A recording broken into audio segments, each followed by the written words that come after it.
boot, boot, bobbing along.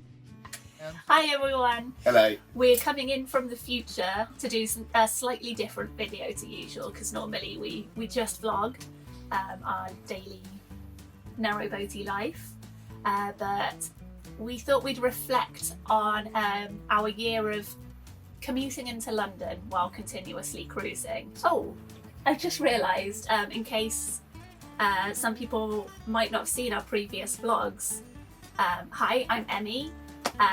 I'm a full-time NHS administrator, and I also do artwork on the side, mostly based around local buildings in Tottenham, which is where we lived until we moved on to a narrowboat a year ago. I'm Stuart. I'm a guitar builder. I build guitars full time. I otherwise maintain the boat. It's a workshop based in Barnet. Yeah, I have a workshop based in Barnet. This is our narrowboat, Annie, and the course of our commuting has been between, so it's been a year, and it was between basically Milton Keynes and Watford, essentially. Yeah. Originally the plan was to go back into London, which is where we lived, before we moved on to the boat. But we are heading up north to spend more time with my granny. Yeah, so we thought we'd reflect on what it's been like having to commute into London while not from a fixed location, how long that takes, the ins and outs, the cost, and ups and downs. Yeah. Let's do it. Our situation may be different from a lot of people's, because a lot of people might be commuting every single day, 9 to 5, Monday to Friday. Yeah.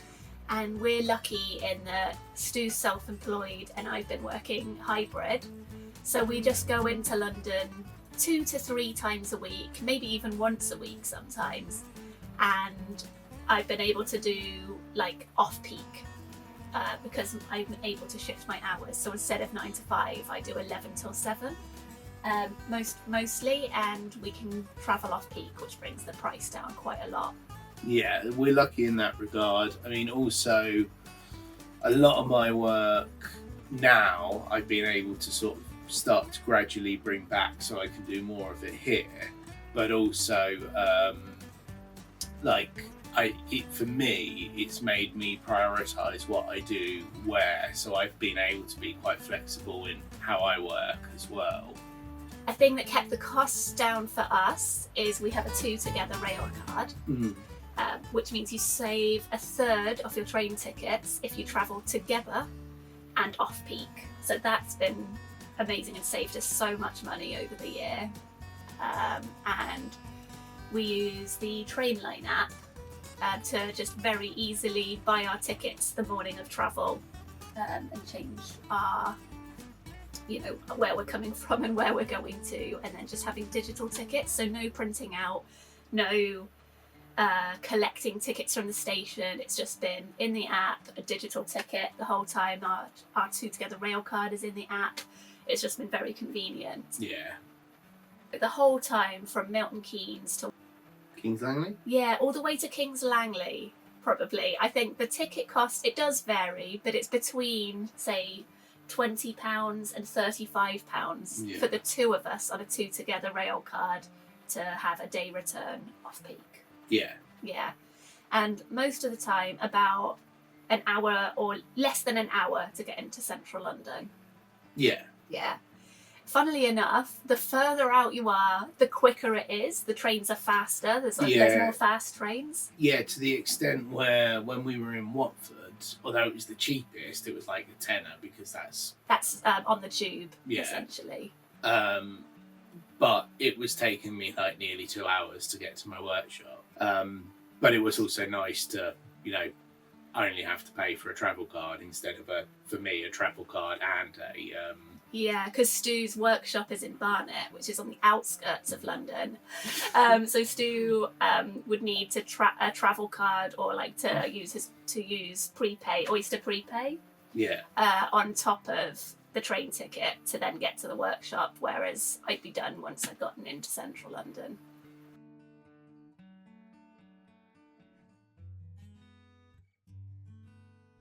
It takes maybe an hour, but you're not driving, you don't have to concentrate on anything. So can kind of relax for the most part on the train. Some of the trains are busy, but actually we got seats a lot of the time. And then you can just relax. And I did a lot of reading on the train. And you can do things like listen to music, listen to podcasts, read a book. And I like that about commuting, is that, there's nothing else useful you can do some of the time. We've sort of said, like, within London, it's cheaper to travel, but slower. Outside London, faster, but it's more expensive. I think the other up as well, just about it, is that, like, for me, you were ready to leave London. I was ready. I've talked about it before. I was ready to leave London. And I feel like this time that we've been commuting, I've fallen. I mean, I never fell out of love with London. I always loved London, but I was so ready to leave that was all I could see. And now I love London. I adore London. I love going back, but also I love coming. Okay, so it's raining, miserable today, but you know, I love coming back and just being in these beautiful, quiet little spots where all you can see is fields and sheep and the occasional other boat, and yet going in and enjoying all the madness and hype of London is it's a nice juxtaposition. And I just so that is a massive up for me. Whereas for me, I wasn't ready to leave London, really. It was a compromise to be leaving London and to be able to come back in. And I've been surprised by sort of the other way around. I've been falling in love with the countryside and being in nature. Yeah, it's been difficult to leave London, actually. Yeah. But I love this so much, it's kind of made up for it. Yeah, and the fact that we still get to enjoy London while exploring areas that we've never really, like, okay, so we are getting out of that, but while being able to explore areas that we've never really spent much time in or never even been or never to even before, heard of. It's been really fun. Yeah, actually, I thought that would be something that would be difficult. I was when I thought about the logistics of living on a narrowboat, continuously changing where we were moored, and then having to commute back into London, I thought that would be difficult. But actually, that has been really easy. The train line basically follows the canal. So as you go up the Grand Union, you're basically following the train line that goes straight into Euston, all the way up to Milton Keynes and further, really, but that's as far as we've commuted in so far. We've planned out, like, we can see on our map, like, where the train stations are, and we basically just moor within half an hour's walk of the train station. And it's actually been really easy with the Trainline app as well. This isn't sponsored in any way, that's just what we've been using. I don't know if there are other apps available. I mean, there's a downside to it as well, because every now and again we've gone past an absolutely gorgeous mooring and we've gone, but we can't moor there because it's too far from a train station. But, you know, I mean, at the moment, where we are now in current time, we're kind of at a point where we can just enjoy those moorings. It's been lovely, yeah. So let's talk about a few downsides, which is, I mean, obviously when you live in London, the tubes are every 2 minutes. They're crammed and hot, but they're every 2 minutes or so, 2 to 5 minutes. But if you miss the train when you're out in different places, it is probably 20 minutes to half an hour to the next one. To an hour. Yeah. Depending on where you are. Yeah. And there can be delays if something goes wrong, or like sad incident. It can put a massive delay on, and it's not like, you know, the nice thing with London is you go, oh, well, my overground's not running, but there's a train. A different route. Yeah, there's a train and a bus or And then there's, you know, it's going to be there's a bit of fear if something goes wrong and you think, well, there's no other way I can get home. Or, which is quite scary. Not terrifying, but it can be quite, you know, I think we've both had one or two moments where we're like, oh, we sleep in Euston Station. Yeah, because we can't afford a taxi for the distance we'd be going. No. There's been occasions where trains have been delayed for like over 2 hours, or like they get cancelled. Yeah. We've experienced quite a few bad bad delays at Euston Station where all the lines go down. I think it's often at the weekend when there's engineering works, but then there's some kind of unexpected, something goes wrong with the engineering works or things like that. You just want to get home. And then there can be some, I said it was easier than I was expecting to be commuting from different places all the time, but sometimes, if there is, you need to be somewhere by a certain time, you haven't had time to just check your route. There's this uncertainty, your route's not familiar, so you need to check which way it is to the station and things, if it's a longer walk to the station, if it's not directly down the towpath. So there is just an element of having to be prepared and have Google Maps ready. Yeah. And of course it is expensive. Even with the 2 Together rail card, we spend a lot of money on trains. Yeah.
Hired cars, more so for my guitar shows. So I do about 4 or 5 guitar shows a year, which is the main, one of the main ways where I sell my instruments.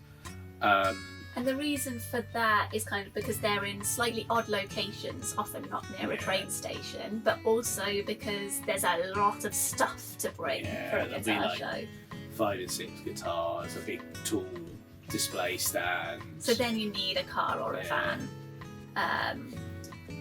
And that, I think it does cost less to hire a car occasionally than it is to own a car. Oh, it definitely does. I mean, at some point I wouldn't mind owning a car or a van, but it is a bit of a faff because you have to move, every time you move your boat you have to then move your car as well, and then ideally you need a bike as well so that you can go back, cycle back and collect your car rather than walking an hour and a half to do so. So there's a bit more logistics to it, and at the moment I think we're just quite enjoying just being just moving up boat really. But when going on, when I go to see my family and things, or going further, I definitely would take a coach over a train. So I'm a big National Express fan. It is so much cheaper than the train, but it does take longer. You are guaranteed a seat though. Yeah. My last coach ticket was £5 return. And this is a thing we've got to mention. There have been a lot of strikes over the last year. So that, I mean, if there's a strike, you just can't travel. Yeah. But we support strikers. Yeah. Thank you so much for watching us ramble about trains for 15 minutes. We hope it was useful and or interesting. Do let us know via the like button and or chatting with us in the comments. We'll be back with a vlog next time and we'll be in Wolverton. Have a lovely week or two. See you soon.